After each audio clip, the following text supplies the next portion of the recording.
जाऊ आमे प्रति कोणे कोणे जीसु मुक्ति दियन्ति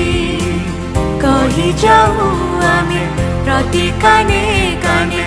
जीसु ही शान्ति दियन्ति गाई जाऊ आमे प्रति कोणे कोणे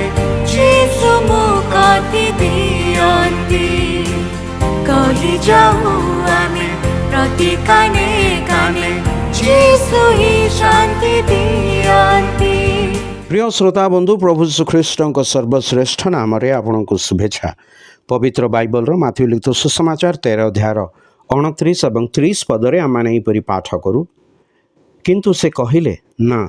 काले तुमे मैंने बालुंगा एकाठी करू करू सेगुड़ाक संगरे गहम उपाड़ी पकाइब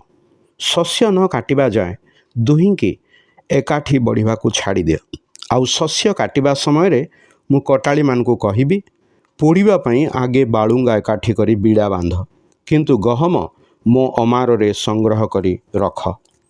प्रभु यीशु ख्रीष्टଙ୍କ परिचय दे बाप्तिजक जौन कहिथिले ताहांको हाथ रे कुला अछि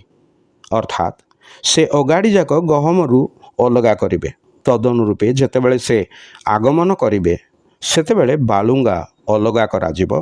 ओ गहम अमार रे संग्रह कराजिबो अर्थात ताहांको आगमन रे ख्रीष्टीय समाज रे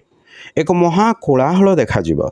जो माने निजको बड़ धार्मिक देखांती तथा ईश्वरଙ୍କ वाक्यरु दूर रे रही जीवन बितांती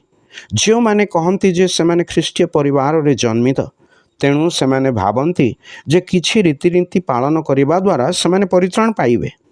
सेहीपरि लोके ताहांको आगमन रे निराश और लज्जित हेबे। जेतेबेले प्रभु मंडली को नेबा निमंते मध्याकाश को आसिबे सेतेबेले से समस्ते पछरे रही जिबे। प्रभु यीशु ख्रीष्ट अपना शिष्य मानंको अर्थात जो माने ताहांको वाक्य पालन करंती पुणी निज जीवन को ताहांको साक्षी रूपे रखंती प्रभुंको आगमन रे से माने मध्याकाश को उठाई निया जिबे से माने सदा सर्वदा ताहांको सहित रहिबे कारण से मानक निमंते स्थान प्रस्तुत करबा निमंते प्रभु स्वर्ग को जाई अछंती। तेबे